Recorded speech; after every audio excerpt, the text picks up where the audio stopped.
ni abantu bigeze banshuka ariko nimba hari n'uwabitekerezaga bireke kuko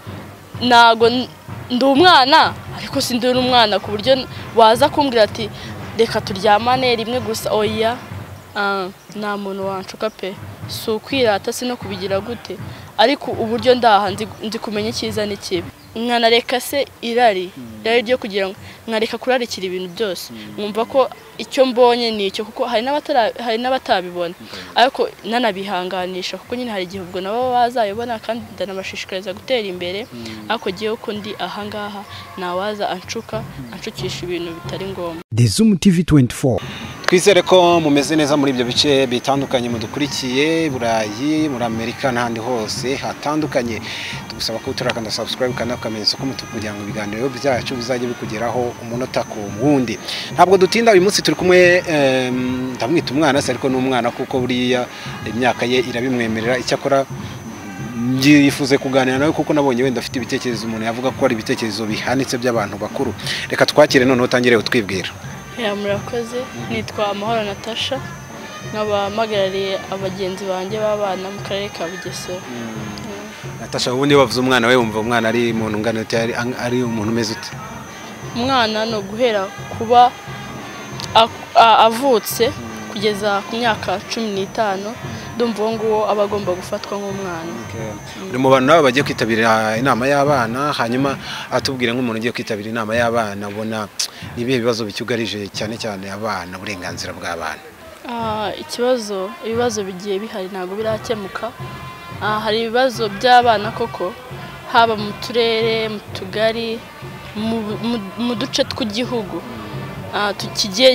uduce tugiye duhari mu gihugu abana bafite ibibazo byinshi bigiye bitandukanye. Hari abana babana n'ubumuga ariko ugasanga mu by'ukuri ntago bahabwa agaciro ndetse ugasanga hari n'abana baba ari bazima nta kibazo bafite ariko ababyeyi babo ndetse n'abandi batari n'ababyeyi babo ugasanga nta gaciro babaho ukabona ko bagaragara nkaho ntacyo bamaze kandi koko baba bafite ibitekerezo bagomba gutanga ndetse bafite n'ibikorwa bagakwiye kugaragaza nabo bagatera imbere nk'abandi. Hanyuma ufite imyaka ingahe usanzwe hanyuma wiga mu wakangahe? Mfite imyaka 15 niga mu mwaka wa 2 w'amashuri yisumbuye. Hanyuma uje kwitabira iyi nama y'abana ariko mu gihe abana bacyugarijwe n'ibibazo umuntu yavuga ko binakomeye ndagira wenda numva icyo bitekerezaho. Hari ibibazo bikomeye cyane byugarije abana cyane cyane b'abakobwa ibibazo byo gusambanya abana imibare igenda yiyongera. We kuri ibyo ubona byakemuka biti? Ubundi ibyo bibazo reka mere wenda aho impamvu mbona yabibitera. Impamvu hari igihe usanga nko mu muryango w'umwana ntago bishoboye cyane ugasanga umwana nimba abonye wa undi wo kwa kanaka yambaye urukweto rwiza se cyangwa yiga mu kigo gihenze kumurenza akumva agize irari ry'ibyo bintu akumva nawe arabishatse. Nimba we yifitiye urukweto rumwe akumva ko ibyo bitamuhagije akumva ashatse ko kuzamuka nawe akumva ko yagera muri urwo rwego rwa wa mugenzi wiwe ngo nawe agaragare neza. Mu by'ukuri kuba wakifuza kugaragara neza ni byiza ariko banze rero uburyo bigiye kunyuramo. Ikibazo njya mbona cyaba kibitera nabo bana batanyurwa nuko bari bakumva ko uko byagenda kose inzira yaba ari nziza yaba ari mbi bagomba kwinyuramo ariko bakabona bya bindi. Oya wowe umva nyine uko ukuri nuko ahubwo gerageza urebe ibikorwa wakora wige ukora utundi tuntu twagufasha gutera imbere ariko mu buryo bwiza apana muri bwa buryo uzajya gusambana uzajya kwiba se ku buryo kugira ngo nabyo uzabigereho bizabanza bitume ucika intege kandi uzaba utaye agaciro. Mu by'ukuri niwihesha agaciro kumva ko ibintu byo kujya mu busambanyi kumva ko ugomba guhakanira umuntu wese wifuje kuba yaryamana nawe se yifuje kuba yaguha urwo rukweto rwiza ari uko mwaryamanye. Oya bireke wowe wumve ko ushoboye ukuri kandi uzabigeraho utarenze kunyura muri izo nzira mbi. Hanyuma ndatekereza we nta muntu wagushuka ku buryo n'iki wenda ushingira uvuga ati ngiye wenda nta muntu wanshuka cyangwa se wenda ubishingira ku cyanyuma utubwire niriye banga rishobora gutuma umwana nkawe umwangavu ungana gutyo uvuga ati nubwo ufite imyaka 15 biragoye ko umuntu yashuka cyangwa se na 20 na 40 nzagira nta muntu nshutse duhere ku cyambere uba wumva nta muntu wagushuka ubishingira kuki kuba yanshuka byo ushobora gusanga hari utatekereza uko je namusubiza uko mbona akabona ko ndi wa muntu ashobora kubwira icyo yiboneye cyose akumva ko je nabyemera kabona ateye intambwe yo kugira ngo azanshuke ariko jewe uko ndi gutya ndabishimira Imana kandi nta muntu wanshuka pe si ukwirata si no kubigira gute ariko uburyo ndaha ndi kumenya icyiza n'ikibi ndi kumenya ko nzi kumenya ko utazabona rwa rukweto rwiza atari uko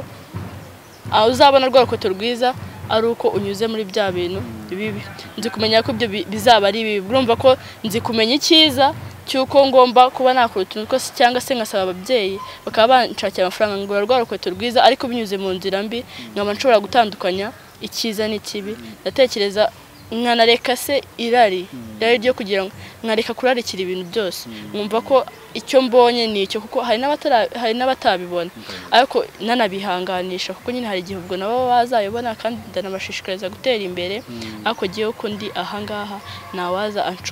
anshukisha ibintu bitari ngombwa hari ababigerageje wenda wababwiye ngo iki wenda kugira ngo na n'ubu buhagaze uri umukobwa uvuga ati njye n'umukobwa bigoye ko wanashuka hatazagira unabitekereza ni abantu bigeze banshuka ariko nimba hari n'uwabitekerezaga bireke kuko ntago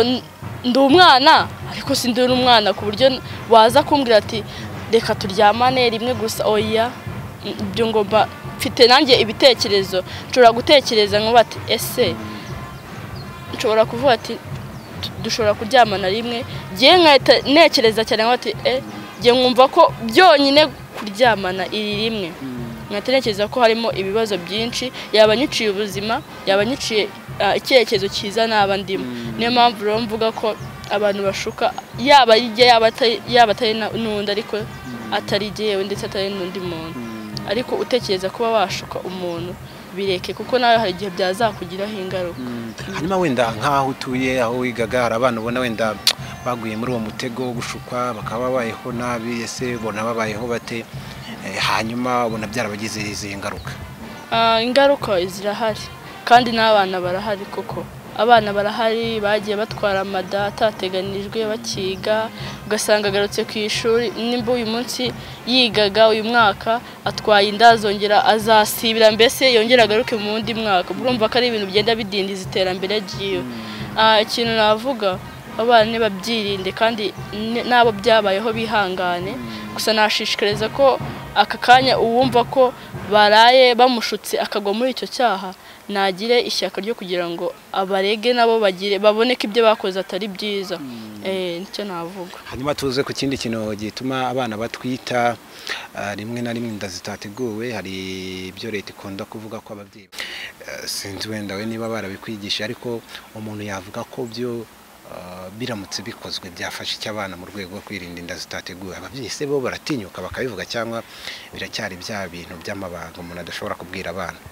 uko biri ababyeyi baracyatinya ababyeyi ntabwo barumva ko ari ngombwa kubwira abana babo ibyo by'ubuzima bw'imyororokere yaba umuhungu yaba umukobwa nta mubyeyi we wapfa kumubwira ibyo ngibyo usibye wenda ikiganiro nanashimira ni Nyampinga hari igihe nyine bajya batwitaho ugasanga nk'umuntu yabajije ikibazo bamusubije ariko njye mba numva ibyo ngibyo bidahagije birababaje kubona uwo shangazi wo muri Nyampinga ari uza kureba umwana wo muri uriya muryango wo hirya kandi koko uwo mwana afite n'umubyeyi uwo mubyeyi ndumva rero yagakwiye kujya abibwira uwo mwana akamubwira ukuntu ubuzima bwe bugenda uko akura uko agenda akura n'impinduka zigenda ziba mu mubiri we yaba umukobwa hari ukuntu bigenda bimera yaba n'umuhungu hari ukuntu bigenda bimera rero ababyeyi kuko baba babizi ndumva nabashishikariza kugenda badusobanurira ko hari igihe usanga n'umwana yaguye muri wa mutego atari uko nabishaka cyangwa se yari abizi kubwo ari kwa kundi usanga atabimenye kandi ugasanga umubyeyi yarabyicaranye nta kintu arimo arabikoresha rero njye ndumva ababyeyi bagakwiye kujya batwigisha ibyo by'ubuzima bw'imyororokere tukabimenya. hanyuma ubona byafasha iki baramutse babibabwiye bakabibigisha akabwira ati mwana wanjye nibigenda gutya ibintu bizagenda gutya, ubona byagabanya iki cyane cyane ku bigendanye n'inda, hari icyo byafasha? Hari icyo byafasha, ubwo nyine urumva ko byagabanya izo nda zitateganijwe. Nimba wize iby'ubuzima bw'imyororokere nibwo uzamenya ko zanda ari bwa busambanyi. Numara kwiga ibyo ngibyo by'ubuzima bw'imyororokere ni naho uzahita umenyera ko ariho hava bwa busambanyi nibwo buzavamo zanda zitateganijwe. Ariko numara kubyiga ukamenya ibyo by'ubuzima bw'imyororokere uzirinda gusambana, kandi niwirinda gusambana nibwo zanda zitateganijwe zitazongera kuza. Hanyuma wenda umuntu yakwibaza, uri wiga mu wa kabiri, uteganya kuzaba nk'iki hazaza, bumva uzakora iki? Hagiye nkunda ubuganga, nibwo mba ndabukunze, nibiba ngombwa nzabyiga. Kubera icyo umva aba muganga kurenza uko se waba nk'umusirikare? Impamvu ubuganga mbwiyumvamo, mburumva nanjye nkwiye kuba muganga nkafasha abantu bagiye bafite ibibazo bitandukanye. Urumva ko na muganga bya bindi nyine by'ubuzima bw'imyororokere agomba nabyo kuzajya binyuramo. Ubwo rero urumva ko nabyo nzajya ngenda mbicaho nyine niba ngombwa nkaba umuganga, kuko mbyiyumvamo. By'ubuzima bw'imyororokere se urabizi ku buryo umuntu ashobora kubikubaza wenda ukabimubwira ukavuga ati byagenda gutya, umukobwa mugenzi waje akakubwira ati ndashaka kumenya hari ibintu byambaye gutya na gutya, ukaba wamusobanurira ya secret yose? Ndagerageza, kuko ku mashuri hari igihe bajya batunyuriramo bakatwigisha. Urabizi ko mu mashuri nyine yisumbuye twiga za biology by'ubuzima bw'imyororokere, urumva ko tugenda tubinyuramo. Ndumva rero nago ari nk'ikizamini ntabwo nabona 0, nagerageza. Hanyuma nka mugenzi wawe nyine ashaka gusobanuza nk'umukobwa, mugenzi wawe ashobora kumugira inama? Namugira ego, hari uwani yakabasitira yambwiye cyakampeka, ariko hagize unyegera nyine ntabwo nabura icyo mubwira. Hanyuma tugana ku musozo, wumva ibigendanye wenda no kugira ngo uburenganzira bw'umwana bwubahirizwe n'ibiki bikiburamo ku buryo uvuga ati hano biracyagoye, ariko bigenze gutya umwana yaba afite uburenganzira busesuye? Ikintu nabanza kuvuga ni mu babyeyi. Hari ababyeyi nyine nk'uko nabanje mbivuga badaha agaciro abana babo, ugasanga nimba nashatse kubyara mbyishimiye, ariko bitewe n'uwo mbyaye mise nyine mbyaye wa mwana nsanga arimo abana n'ubumuga. Icyo gihe umubyeyi ahita amwanga. Ariko ndagira ngo nshishikarize ababyeyi gutanga abana babo, ahubwo babaha agaciro kurushaho. Icyo navuga, bajye baha abana babo agaciro, ndetse n'umwana ubona ko uburenganzira bwe butarimo buragenda neza, areba ubundi buryo yabigenza. Ashobora kwegera mugenzi we, ashobora kwegera undi muturanyi se abona yakisanzura, akamubwira ati genda bangamiwe gutyo. Nk'uko nyine twe tugiye duhagarariye abana, ashobora kuza akayegera akavuga ati nk'uko koko uhagarariye abana mfasha ngenza gutya, kuko mu rugo ndabangamiwe meze gutya. Ndumva ari ikintu twabikora, ndetse na leta ikadufasha guhana cyane abantu bashaka kwangiriza uburenganzira bw'abana, nk'abo ngabo babashuka bashaka kubatera amada atateganijwe, nabo bakabahana. Ndumva byagabanuka. Hanyuma ngo ku mashuri ngo hari abarimu ngo bashuka abana ko bazabaha amanota nabo ngo bagamije kubasamanya cyangwa se kubatera izo nda, bijya bibaho? Hanyuma umwana wo ku ishuri we yakora iki kugira ngo ibyo bintu bitazamubaho, bakamushukisha amanota wenda nk'abiri yo kugira ngo yuzuze icya kabiri, ugasanga bamuteye inda? Njya numva bibaho, gusa igihe aho niga ntabwo bibaho, ariko kuba bitaba ku ishuri iwacu ubwo ntabwo bivuze ko n'ahandi bitaba. Gusa uwo mwana yumva ko amanota ye azayabona ari uko yasambanye na mwarimu, oya aribeshya cyane. Nakore nyine ego ku ishuri haba uwa mbere hakaba n'uwa nyuma, ariko biratandukanye. Wowe kora, hari n'igihe nyine umuntu aba afite indi mpano, wenda mu ishuri nyine akabona ntibigenda neza, ariko yumva yifitemo indi mpano, nagerageze agire ikindi kintu yakora kwa kwiga cyane. Nimba yari afite akoretaye mutebo y'amasomo, avuga ati mate ngomba kwiga wenda uyu munsi cyangwa se iyi saha n'iyi, yandike se nimba ari iyo mibare cyangwa se ari icyo kinyarwanda, yandike n'ibibazo yabonye abashe gusobanuza nimba yigaga iminota 30 etide wenda agira isaha byo nabyo bizagenda bimufasha kugenda yiyongera gutsinda aho kugira ngo atsindire muri bya bishuko nimba wumva bikunaniye wanasaba n'ababyeyi bawe bakaguha ukavuga ati ngomba kwegera basi hano hirya kuko hari umwana twigana reka tujye dukora nyuma yuko wenda turangije imirimo kuko tuva no kwishuri tugafasha ababyeyi bacu imirimo mu gihe turangije imirimo reka ujye mu ruhu cyangwa kwiga kwa mugenzi wanjye dusobanurirane ibyo nabyo bizatuma wiyongera ku manota ariko wiyongere neza atari kwa kwiyongera kuko basambanye na mwarimu kugira ngo ubone amanota utanayakoreye hanyuma mu ishuri ubantu bakangaye niba atari ibanga nta kibazo nyine nza mu 10 ba mbere abahungu bakurusha burane nk'abangaye abakobwa ngo bagiye mujya mwiga mushaka kurusha abahungu bandusha ni nka 3 cyangwa 4 ariko amanota bari nkangaye muri za 70 za arakabaka za 68 ubwo urumva nyine muri za 70 hanyuma ababyeyi bawe baracyabafite bombi ndabafite kuba ufite ababyeyi bombi byakirute ndabyishimira kuko birababaje nyine kubona abana b'imfubyi hari abatinya kuba babwira umuntu utari umubyeyi wabo ikibazo bafite ariko nkanjye kuko mfite umubyeyi wanjye kandi baba banyitaho ko ndanabashimira cyane kuko bo nago babona ko ndi umuntu utagira agaciro bama agaciro nyine ngenewe nicyo navuga nyine ndabashimira cyane kandi ndanishima cyane kuba mfite ababyeyi bombi so kuvuga ko nyine ndi umuntu uri haye cyane kuko ku muntu udafite ababyeyi ariko ni by'igiciro cyinshi kuba ufite umubyeyi bituma niyo ufite nyine umubyeyi bituma hari ibintu byinshi ugenda unyuramo ariko ababyeyi bawe nimba ari bibi bakakuba hafi nimba ari bibi ukabagisha inama bababyeyi bawe bakabasha kugufasha ku musozo ni iki wabwira abana hari abana bagira akara hakajya ngo bagasuzugura ababyeyi amubwira ati cahata umwana ijosi yakarikira hejuru akavuga ati ntibibaho ngenda akora ibi cyane cyane iyo bageze mu myaka yo kunanirana ngo ari imyaka yo kunanirana gusuzugura ababyeyi nawe butumwa abana bijya bibaho koko abana bakunda gusuzugura ababyeyi babo ariko bajye basubira inyuma batekereze barebe se nimba ngize imyaka 15 cyangwa se ngize 12 batangiye gusuzugura umubyeyi wanjye kandi koko ari mu bantu bagize uruhare rwo kuba ngeze muri iyo myaka kandi nkayegeramo neza asuka aribo bandemye ariko nibo bamfashije kuba ntagwingiye kuba ndi umuntu wiga kuba ndi umuntu se ukora iki ngiki nibo babimfashijemo niyo mpamvu rero ngomba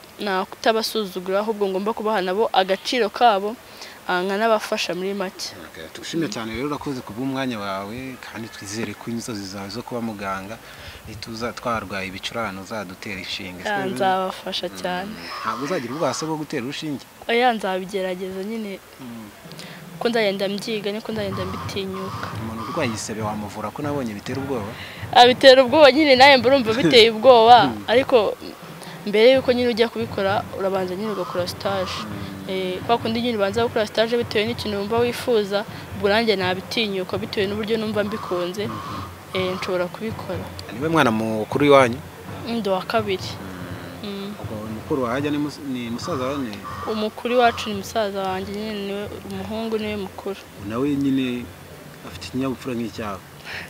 aragerageza nyine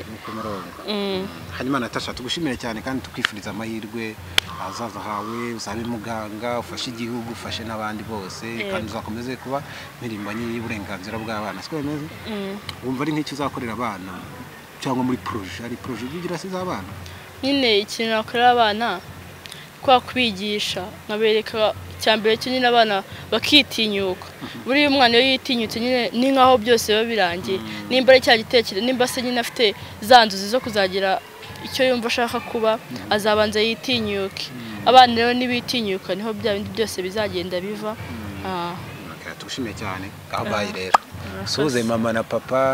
na basaza bawe ubwo n'abana mwigana ku ishuri yego ndasoza hajya warusanzwe uzi Kigali se njya matembera rimwe na rimwe mu biruhuko bye rero tumushimire cyane Natasha mwumvishe ko ari umukobwa mwiza cyane ku myaka ya 15 hajya 15 akaba afite ibitekerezo umuntu yavuga ko ari ibitekerezo by'abantu bakuru, ibitekerezo byubaka. Tubabwira ko kandi namwe umuntu ufite abana cyangwa se umwana wiyumvishe ko ufite ibitekerezo bishobora guhindura sosiyete nziza, bigahindura sosiyete abanyarwanda bifuza, ibitekerezo bishobora gukemura ikibazo runaka, ashobora kutwandikira kuri nimero yacu ya WhatsApp tukabasha kuganira. Nitwa Didas Niyibizi, mukomeze mukurikirane ibiganiro byacu kandi tubabwira ngo Imana ibaho umugisha. Nawe utarakanda subscribe, kanda ko kamenyetso k'umutuku kanditseho subscribe kugira ngo uzajye ubona n'izindi video zitandukanye utasanga ahandi. Turabakunda.